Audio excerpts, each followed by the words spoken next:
Sa ibang balita, pinakamagaling na paddler sa buong mundo magtatagisan sa 2024 ICF Dragon Boat World Championship.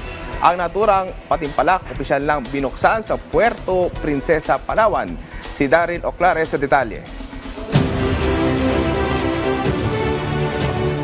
Upang opisyal na simulan ng mga maaksyong karera sa Puerto Princesa, Palawan, nagsagawa ng opening ceremony ngayong Huwebes para sa 2024 ICF Dragon Boat World Championships. Nanguna sa opening rites sina International Canoe Federation President Tomas Konietzko, Philippine Canoe Kayak Dragon Boat Federation President Len Esculiante, Philippine Sports Commission Chairperson Richard Bachman kasama si Commissioner Walter Torres at Puerto Princesa City Mayor Lucilo R. Byron. Finally, I wish all participating teams much success in the next few days, and I'm sure that we will deliver a great show here, which will be streamed worldwide. It will inspire our millions of fans and hopefully all the viewers here.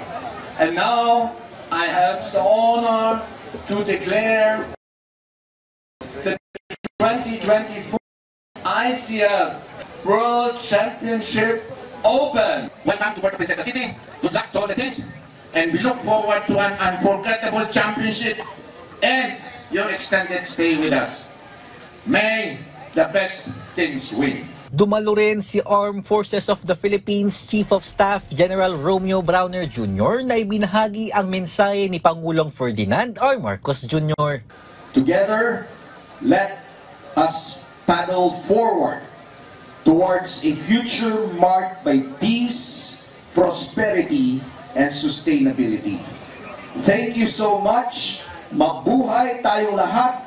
Mabuhay ang bagong Pilipinas. Umarangkada na rin ang kompetisyon para sa 2,000-meter race kung saan agad na nakakolekta ang Pilipinas ng 2 silver at 2 bronze medal. Ang tig-isang pilak at tanso na sungkit ng ating juniors team para sa mixed at open 10-seater race na pinamunuan ng kanilang team captain na si Ivan Ercilia. Isa pong karangalan na makapagtala po ng world record ng silver sa juniors, and malaking karangalan din po sa Pilipinas na mapagbigay ng silver medal. Ngayong Biyernes ng umaga naman ang heats at finals ng mga 200-meter race na panibagong pagkakataon para sa ating Philippine Dragon Boat team upang makasagwan pa ng mga medalya. Mula rito sa Puerto Princesa City, Palawan, Daryl Oclares para sa Pambansang TV sa Bagong Pilipinas.